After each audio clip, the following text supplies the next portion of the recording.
క్రీస్తు నిమిత్తము నీతిగా జీవించాలనుకుంటావో, క్రీస్తుకు సాక్షిగా ఉండాలనుకుంటావో, అప్పుడు సమాజము, కుటుంబము, నీ సొంత శరీరము నీకు రివర్స్ అయిపోతాయి.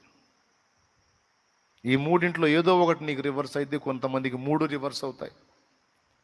మళ్ళీ చెబుతున్నా స్పష్టంగా, ఎప్పుడైతే దేవుని నీతి అయినటువంటి క్రీస్తు నిమిత్తం సాక్షి అవ్వాలనుకుంటావో, ఇక నుంచి నీతి ప్రవర్తన కలిగి ఉండాలనుకుంటావో, మారు మనసుకు తగిన ఫలం ఫలించాలని ఆశపడతావో, ఆటోమేటిక్గా అప్పటిదాకా నీతో సహవాసంలో ఉన్న వాళ్ళే నీకు రివర్స్ అయిపోతారు.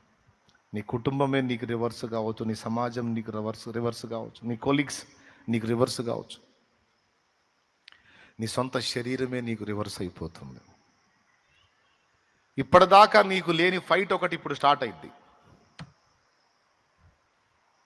ఈ ఫైట్ ఎలా ఉంటుందంటే, ప్రతిరోజు నిన్ను ఇబ్బంది పెడతా ఉంటుంది, హింసిస్తూ ఉంటుంది.